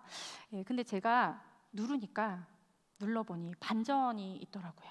예, 아이가 이틀 동안 아파서 아무것도 먹지를 못했는데 얘기를 하더래요. 엄마, 나 밥이랑 김을 좀 갖다 줘. 이렇게 얘기를 하더래요. 그래서 엄마가 갖다 줬더니 김에다 밥을 넣어서 스스로 입에다 넣는데 구역질이 막 올라오는 겁니다. 근데 스스로 이걸 참고 참으면서 삼키더래요. 그렇게 2개를 삼키더니 그냥 해결이 된 거예요. 그 다음부터는 아이가 흰 밥을 봐도 괜찮은 겁니다. 원래 이 아이가 밥그릇에 있는 흰밥만 구토를 했어요. 유부초밥을 먹는 건 괜찮아요. 카레밥을 먹는 건 괜찮아요. 그런데 밥 공기에 흰밥이 담겨 있으면 못 먹었거든요. 근데 그것을 스스로 극복한 거죠. 사실 저는 이후에도 밥을 즐겁게 먹을 수 있는 솔루션들을 이만큼 준비를 해놨습니다. 어느 정도 아이가 준비가 되면은 하려고 했거든요. 그런데 그런 솔루션이 하나도 필요 없이 아이 스스로 극복을 한 거죠. 그러면 우리 아이는 뭐 때문에 이렇게 변하게 된 걸까요? 바로 부모님의 표현 때문에 바뀌게 된 거죠. 우리 어머니는 처음부터 우리 아이를 사랑했습니다. 그런데 걱정으로 아이를 통제하는 그런 상황이 됐었죠. 근데 이 사랑의 표현 방법을 바꿔주니까 아이 스스로 극복을 해낸 겁니다.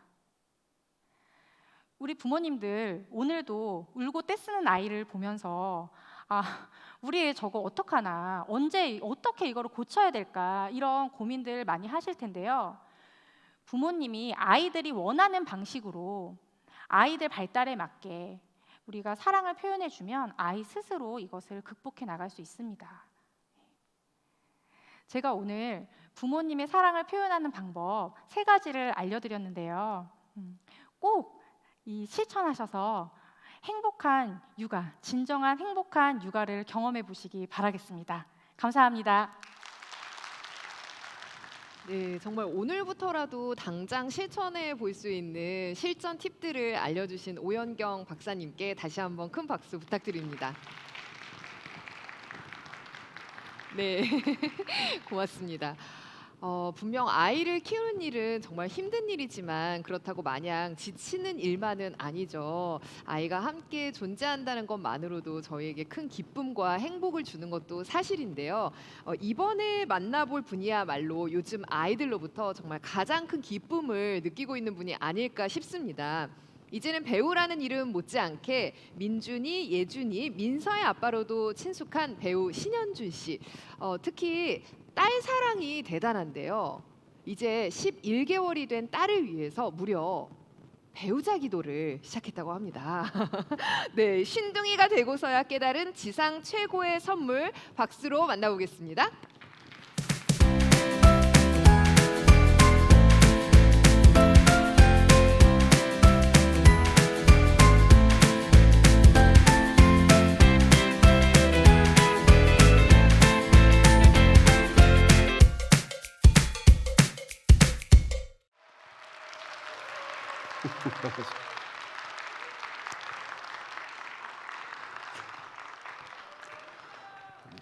네, 반갑습니다. 신현주입니다. 다시 한번 인사드리겠습니다. 귀한 자리 초대해 주셔서 정말 감사드립니다. 무대에서 나올 때 영상을 봤는데 정말 시간이 빨리 가는 것 같습니다. 여기 앉아 계신 어머님들도 계실 테고요, 아버님들도 계실 텐데 아기 나니까 시간이 정말 빨리 가는 것 같아요. 저는 너무 감사하게도 굉장히 늦은 나이에 결혼을 했는데요. 46세 결혼을 했습니다. 결혼하면은 아이가 바로 생길 줄 알았거든요. 근데 저희 집은 누나 셋에 늦둥이로 제가 하나입니다. 나이 차이도 굉장히 많고요. 그래서 결혼했을 때 어머니가 무척이나 아이를 너무 그리워하고 빨리 만나고 싶어 했는데 잘 안 됐습니다. 아빠 나이가 있어서 그런가. 저는 또 크리스찬이니까 맞아. 하나님은 항상 이렇게 소중한 것, 귀한 것은 기도하게 만드시는 것 같아요. 정말 열심히 기도했습니다. 전심을 다해서 기도했습니다. 그래서 첫째 아이를 하나님이 큰 선물로 주셨는데요. 아마 그 시간이 없었더라면 아이는 결혼하면 자연스럽게 탄생하고 또 아빠고 엄마니까 그렇게 우리 아빠랑 엄마가 그러셨던 것처럼 저희도 육아를 했겠죠. 근데 2년 반이라는 시간이 모르겠어요. 제가 나이도 있고 이러니까 정말 길었습니다. 기도 후에 아이를 주셨고 또 50대 둘째 아이를 주셨습니다. 제가 교회에서 선교위원장으로 있고 집사로 있는데요. 제 친구들은 뭐 딸이 대학생이고 하필이면 CC가 그때 많아가지고요. 캠퍼스 커플 일찍 결혼해서 자녀들이 나이가 좀 있습니다. 저한테 이제 둘째가 생길 때는 아브라함이 100살 때 아이를 얻었는데 너는 반브라함이다. 50에 둘째를 얻었다. 너무나 감사하고 너무 큰 행복이라고 저는 생각했습니다. 저희 아버지는 많이 아프셨어요. 한 7, 8년 그렇게 합병증으로 아프셨거든요. 생각해보면 아버지와 어렸을 때부터 이야기 나누고 아버지와 여행 가고 아버지가 해주셨던 모든 사랑이 아버지가 소천했음에도 불구하고 그것이 제게는 삶의 근간이 되었다라는 거죠. 그래서 보니까요, 사랑은 유산인 것 같아요. 아주 위대한 유산. 아버지가 어머니가 저를 사랑해 줬듯이 똑같이 아이들한테 하는 제 모습을 보고 두 가지 감정이 생기더라고요. 다들 아이가 지금 있으신 분들이 더 많으시겠지만 아이를 낳으면 진짜 아이가 처음에 이제 코를 파져가지고 코딱지가 나왔는데 사진을 찍어서 인스타그램에 올렸습니다. 아이가 기저귀를 벗고요, 알아서 변기에다 똥을 쌌는데 똥이 너무 예쁜 거예요. 날짜랑 함께 인스타그램에 올렸습니다. 주변에서 친구들이 야 제발 좀 내려라. 우리 애는 똥 안 쌌는 줄 아냐. 그렇게 너무 이쁘고 뭐든지 사랑스럽더라고요. 그러면서 한편으로는 우리 돌아가신 아빠도 나한테 이런 사랑을 주셨지. 그래 이렇게 사랑해 주셨지. 항상 이런 마음이셨구나. 이렇게 행복과 슬픔이 항상 공존하는 것 같아요. 아버지한테 너무 미안하고 한마디라도 더 표현할 걸,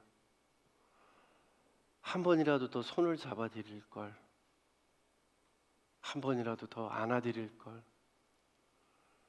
아버지가 중환자실에 계실 때면 아버지 오늘 꼭 버텨줘야 돼. 아버지 우리 내일 꼭 만나야지. 또 아버지 내일 만나. 아버지는 항상 아들 약속 지켜줬잖아. 내가 어렸을 때부터. 그럼 아버지가 이렇게 손을 잡아주세요. 그리고 아빠 내일 만나. 가면 아들 이렇게 불러요. 돌아보면 사랑해. 우리 아들 보고 싶어. 내일 꼭 만나. 아직도 아버지의 음성이 들리는 것 같아요. 아버지 소천하기 전에 잡았던 손의 그 느낌이 아직도 제 손에 있는 것 같아요. 이게 부모, 자식 간의 사랑인 것 같아요. 저는 나이가 들어서 육아를 하지만 정말 감사하다. 정말 하나님이 내게 주신 큰 선물이다. 하지만 저에게도 어떤 사명을 주셨다. 나에게 부모로서 잠깐 맡긴 이 귀하고 귀한 자녀들을 잘 육아하고 잘 가르치는 게 하나님이 저에게 준 선물이지만 또 하나의 숙제라고 생각을 해요. 아이들은 또 제가 부모님 곁을 떠나서 결혼하고 또 아이의 아빠가 됐듯이 아이는 부모 곁을 떠나게 돼 있지 않습니까? 그래서 그 떠나는 시간 동안 정말 최선을 다해야 된다고 생각을 합니다. 그렇기 때문에 여러분들도 이 자리에 와서 이 늦은 시간에 강연을 듣고 계신 거라고 생각을 합니다. 제가 이제 늦은 시간이고 이러니까 재미난 얘기를 하나 더 해드리겠습니다. 이렇게 우리 민준이, 큰애 민준이가 이제 7살이고요. 둘째 예준이가 5살입니다. 날아다닙니다. 진짜 거짓말 못해서 이 벽도 탈 수 있을 것 같아요. 엄마는 아들을 기르면서 신혼 때 상냥했던 말투는 없어지고 영화 속에 나오는 여자 조직의 깡패 두목처럼 계속 바뀌어가고 있습니다. 근데 어느 날 우리 깡패 두목 여사가 저한테 오빠 나 딸 가지고 싶어. 여보 당신 내 나이 자꾸 잊고 사나 본데. 아니야 여보 그거 아닌 것 같아. 우리 둘도 정말 축복이고 은혜야. 우리 정말 민준이 예준이 잘 기르자. 그렇게 해서 몇 번을 포기를 시켰어요. 그런데 하루는 아내가 정말 진지하게 오빠 민준이 예준이가 크면은 내가 좀 외로울 것 같아. 이런 얘기를 하는 거예요. 아내가 이렇게 제 말을 들으면 그래도 3세판이면 포기를 하거든요. 저는 아내가 한 번 얘기하면 포기하고요. 모든 남편분들이 그러시듯이 아내의 소원을 들어주고 싶었습니다. 제가 반불암 때도 친구들이 야 그게 가능해? 이랬는데 어디 가서 얘기는 못 하겠고 제가 이제 아들이 둘이니까 제 방을 뺏겨서 방이 없어요. 아빠들 보통 방 없잖아요. 저도 방이 없습니다. 그래서 엄마랑 쓰는 옷방, 거의 골방에 이렇게 옷 몇 벌 이렇게 걸쳐져 있는데 거기 가서 이제 기도를 시작했어요. 아내가 딸을 갖고 싶어 하는데 하나님 저한테 지혜를 좀 주세요. 어떻게 해야 됩니까? 기도하다 보니까 저도 갖고 싶은 거예요. 딸이 참 사람 욕심이 끝이 없어요 보니까.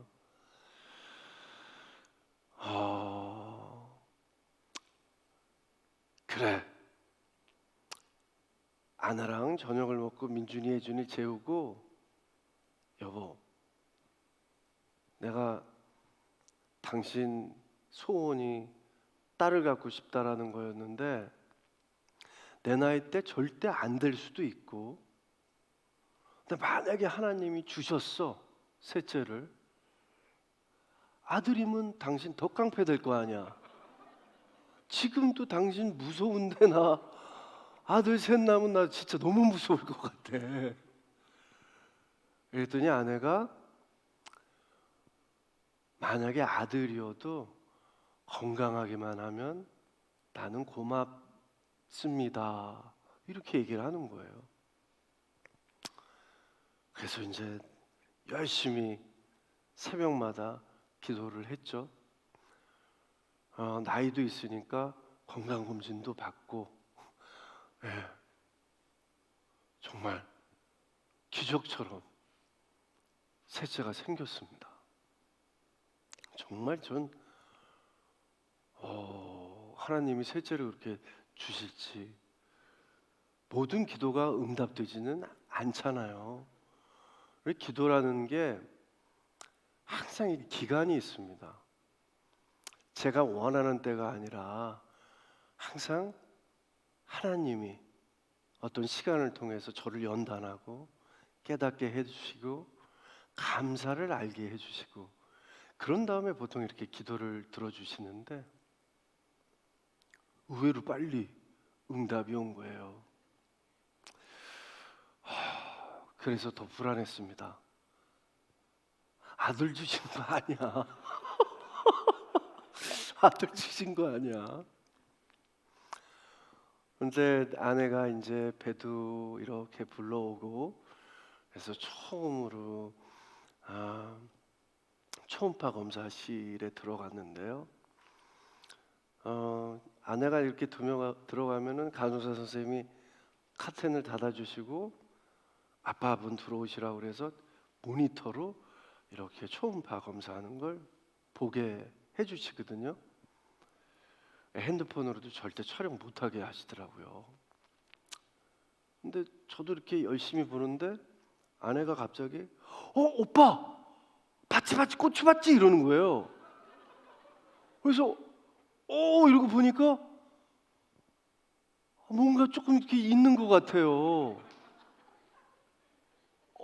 그래서 오빠 봐 여기 자세히 봐. 자꾸 보라고 그러니까 자꾸 안 보이는 것도 보이는 것 같고 진짜 있는 것 같아요. 간호사 선생님한테 아내가 솔직히 얘기해 달라고 우린 괜찮다고. 간호사 선생님 저는 모르겠습니다. 이런 거 알려드리면 안 되고 원장 선생님한테 물어보세요 이렇게 말씀하시더라고요. 그렇게 말씀하시는 걸 들으면 90%가 이제 아들이라는 거잖아요. 그래서 이제 아내는 옷을 갈아입으니까 저는 이제 바깥에 먼저 나가 있었습니다. 그래, 아내가 얘기했듯이 건강하기만 되지. 나도 강해지면 돼. 아내가 더 깡패가 될 거니까 내가 더 강해지면 돼. 그래 이런 생각하고 있는데 이제 아내가 나왔어요. 오빠도 봤지 막 이렇게 촐랑거리는 성격이 아내 성격이 아닌데 오빠도 봤지. 그래서 당신 괜찮아? 그랬더니 아내가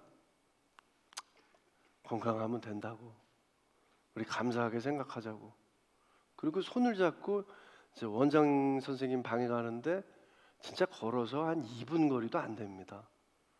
그래서 아내가 셋째가 건강하면 된다라고 말을 하고 걸어가는데 표정을 보니까 아내도 표정이 많이 굳어 있더라고요. 근데 그 길이 정말 좀 멀었어요. 여기 자녀분들이 아들이 셋인 분들도 계시겠지만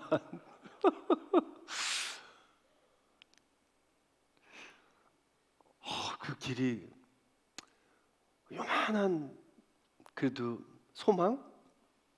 그래도 딸이었으면 좋겠다. 그래서 원장 선생님한테 앉자마자 아내가 고추 본 것 같다고. 그랬더니 원장 선생님이 저희 첫애, 둘째 다 받아주셨거든요. 원장 선생님도 놀리시더라고요. 그래요? 그럼 제가 한번 다시 정확하게 봐드리겠습니다.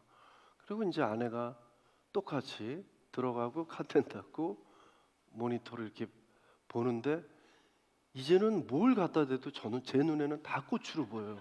머리도 고추로 보이고 손도 고추로 보이고 다. 근데 원장 선생님께서 어머 아유 공주님이시잖아요 이러시는 거예요. 주접스럽게 눈물이 계속 나더라고요. 주접스럽게.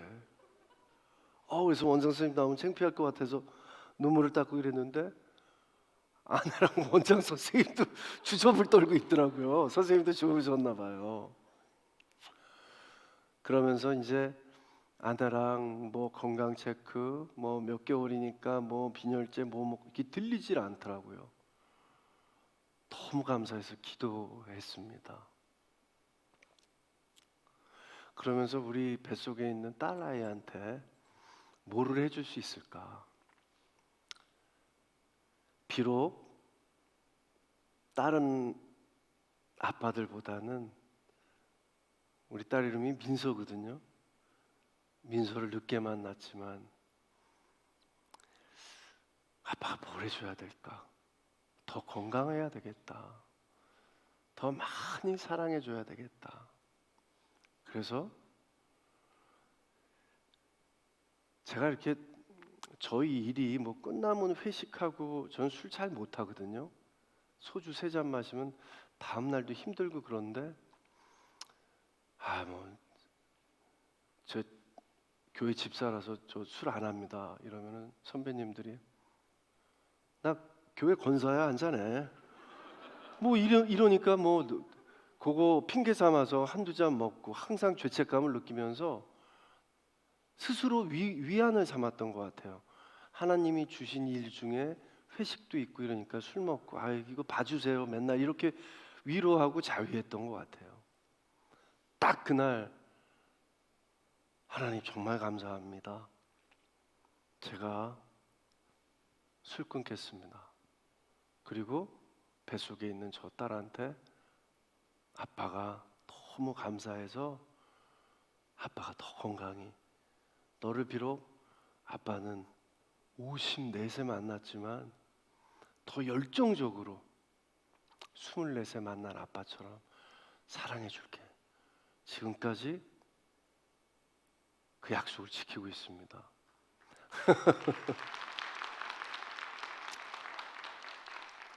아내가 오빠 어디 가서 방송 나가서 딸 때문에 술 끊었다 얘기하지 말으라고. 왜? 그러다가 몇 년 후에 어디 가서 맥주라도 마신 거 사진 찍히면 오빠 거짓말쟁이 된다고. 저 자신 있습니다. 자신 있습니다. 술 절대 안 마실 겁니다. 왜? 하나님하고 딸하고 약속했기 때문에요.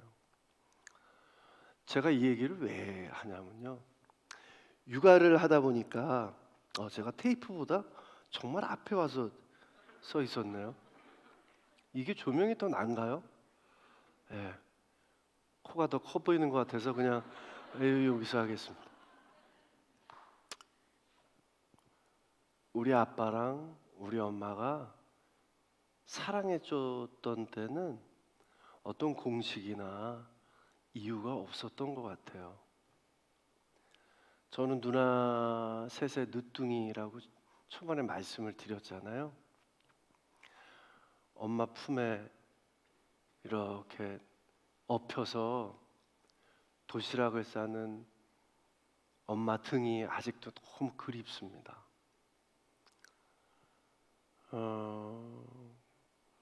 그리고 유치원 때 엄마랑 아빠랑 손잡고 유치원에 갔을 때가 아직도 기억이 납니다. 돌아가시기 전까지 아들 이렇게 부르면서 제 손을 잡아주었던 아빠의 사랑이 아직도 머릿속, 마음속에 있습니다. 모두 분들이 그럴 것 같아요. 많은 유산들이 있지만 육아는 사랑의 위대한 유산 같습니다. 방법? 저는 방법은 잘 모르겠습니다. 다만 얼마나 최선을 다해서 감사하느냐, 얼마나 최선을 다해서 내가 사랑해주고 있느냐, 나의 주가 가족이냐 일이냐, 이것을 잘 컨트롤하고 있느냐. 진짜 많이 사랑하잖아요. 그러면 진짜 많이 포기해야 되는 부분이 항상 생기잖아요. 결혼도 그렇고요. 뭐든지 참 사랑하는 것들을 만나면 포기해야 되는 것들이 항상 생기더라고요. 자녀가 셋이 되니까 아빠로서 어렸을 때, 제가 어렸을 때요, 그렇게 꿈꿔왔던 많은 것들을 잠깐 접게 되더라고요. 아이가 중심이 되니까요. 후회가 전혀 없습니다. 후회가 전혀 없습니다. 저 어렸을 때요, 잘 기억을 해보면 제가 이 4발 자전거, 2발 자전거에 이렇게 뒤에 바퀴 2개 달린 거, 그걸로 우리 아빠가 자전거 연습을 시켜주다가, 현준아, 이제 너가 한번 2발로 타봐라. 아빠 도움받지 말고 요 2개 바퀴 도움받지 말고. 그래서 무서우니까 막 울고, 근데 아빠가 아빠 믿고 해봐봐. 아빠가 뒤에서 잡아줄게.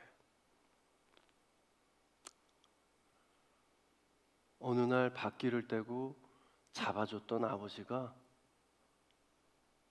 두 손을 탁 놓고 저 혼자 2발 자전거를 타고 달려가면서 아빠가 너무 기뻐하셨던 모습이 생생하게 기억납니다. 그게 부모와 자녀인 것 같아요. 모든 저의 첫 시작을 아빠랑 엄마가 보셨어요. 패밀리에서 기어다닐 때, 기어다니다가 걸음마 했을 때, 걸음마하기 힘드니까 엄마 아빠 손잡고 다니고, 모든 순간을 아빠 엄마랑 했습니다. 제 나이가 돼도 너무너무 생생하게 모든 게 기억이 납니다. 디테일하게 엄마가 이렇게 하고 아빠가 이렇게 해서 여기까지 성장했다고는 생각하지 않습니다. 그냥 일상에서의 사랑이 지금 절 이 자리에 서게 만들었고, 또 그 아들이 똑같이 아빠가 저한테 준 사랑, 엄마가 저한테 준 사랑처럼 제 아이한테 내리사랑을 하고 있는 것 같아요. 그게 육아인 것 같습니다.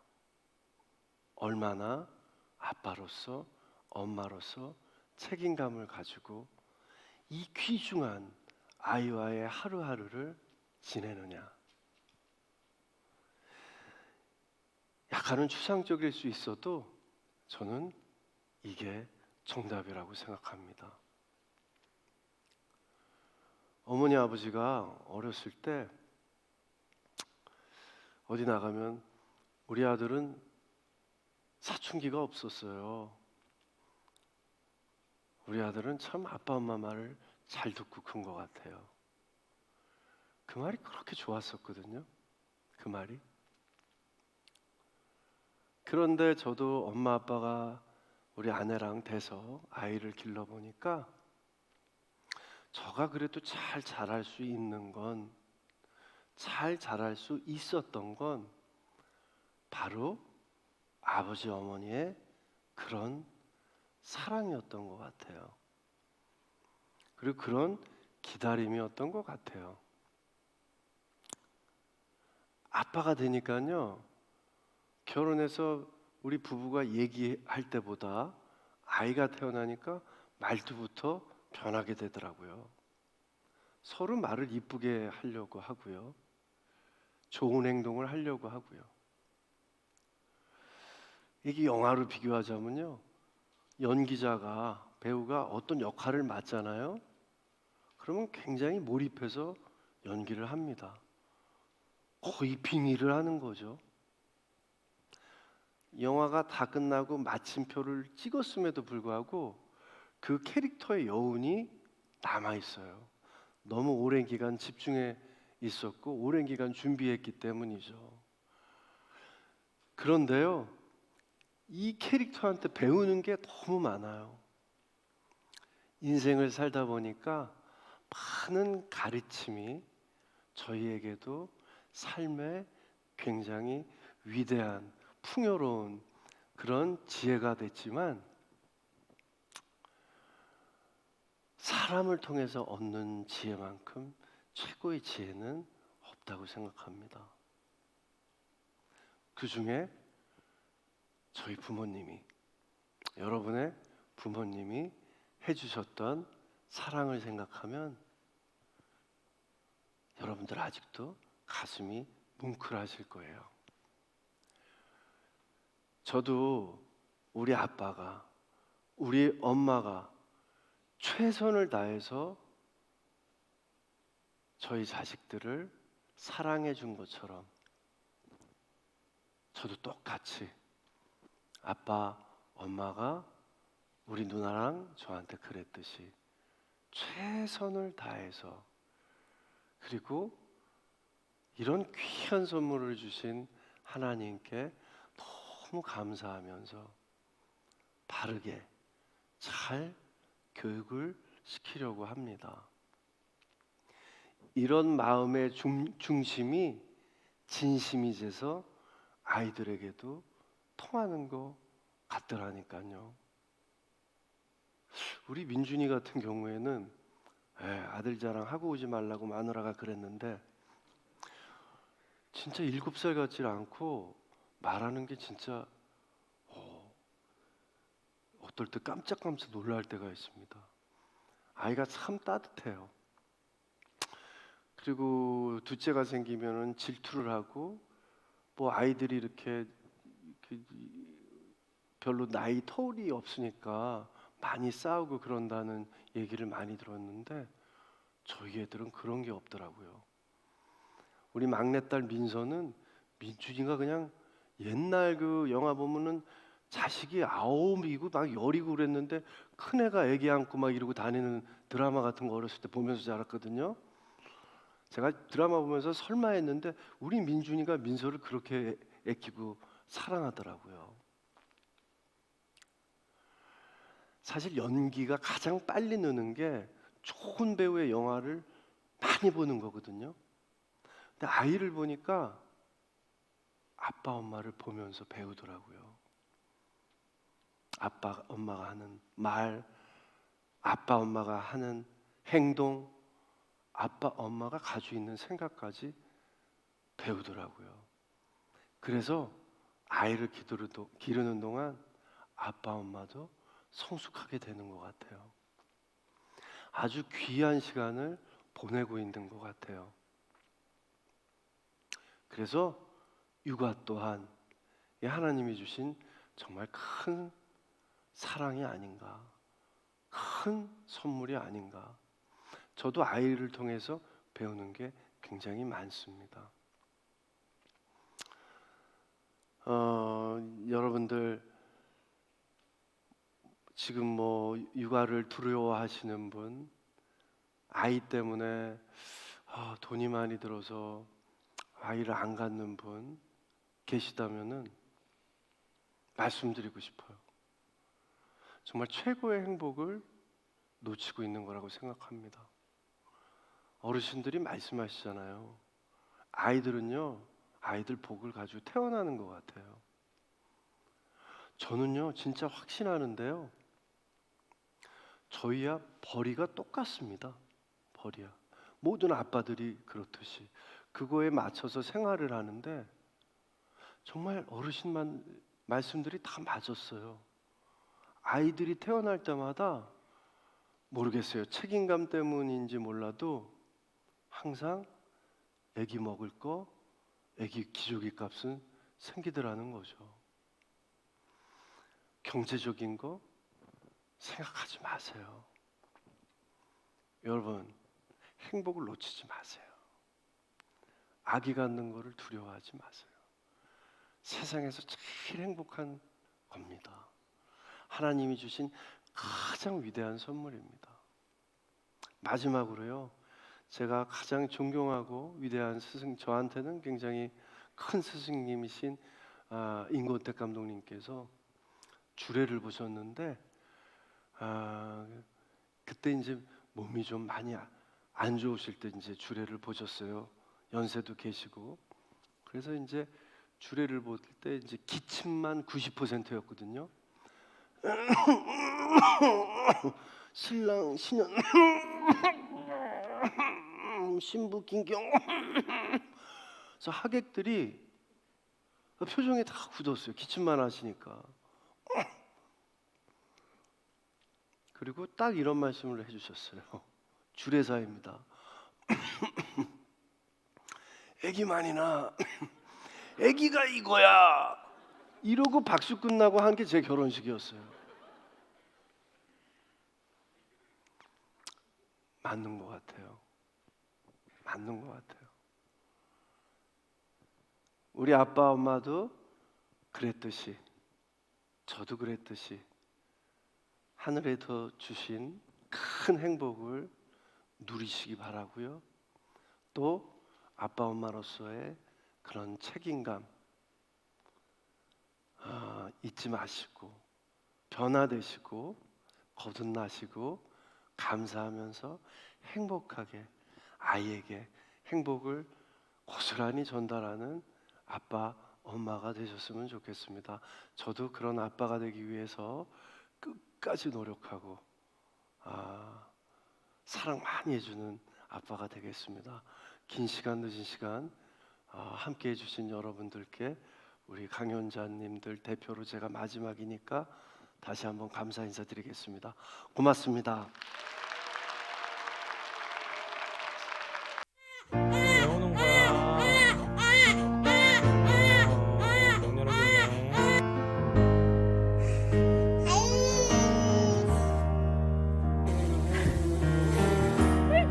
이거 잘한다, 이거 잘한다, 이거 잘한다. 아이, 팡팡, 쾅쾅쾅쾅. 재밌는 거 발견했구나, 준호. When the rain is blowing, and the whole world is on I could offer you to make you feel my love. When the evening shadows and the stars and there is no one there to dry your tears, I could hold you for a million years to make you feel my love. I know you haven't made your mind up yet, but I will never do you wrong. I've known it from the moment that we met. No doubt in my mind that you belong. 내리막이야.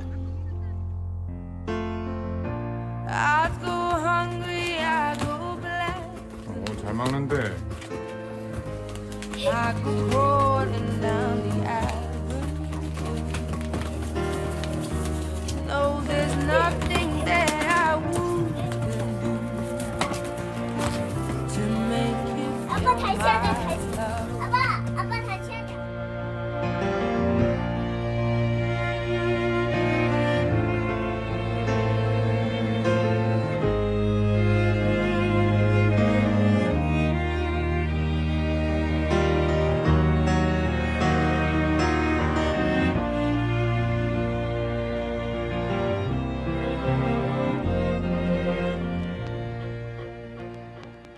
일본의 유명 작가인 다카하시 아유무가 이런 말을 했습니다. 아이를 키우는 것만큼 힘든 것은 없다. 하지만 육아만큼 우리를 감동하게 하는 것도 없다. 지구상에 육아를 뛰어넘는 모험이란 결단코 없다. 그러니까 그렇게 힘들고 하지만 또 우리를 그렇게나 감동하게 하고 정말 모험이라 불릴 만큼 스펙타클한 것이 바로 아이를 기르는 일, 육아가 아닌가 싶습니다. 오늘 이렇게 함께한 시간에 이 말들을 좀 다시 한번 실감하는 그런 시간이 아니었나 싶은데요. 어떻게 오늘 함께한 시간 즐거우셨나요? 네, 앞으로도 전남 CBS는 이 육아의 감동과 모험을 펼쳐나갈 부모들이 더 많아지는 그날까지 이런 자리를 꾸준하고 지속적으로 만들어 갈 것을 약속드립니다. 전남 CBS가 창립 19주년을 맞아 특별히 준비한 출생 돌봄 토크 콘서트 슬기로운 부모 생활. 저희가 준비한 순서는 오늘 여기까지입니다. 오늘 함께해 주신 여러분 감사드리고요. 저는 CBS 아나운서 이지민이었습니다. 고맙습니다.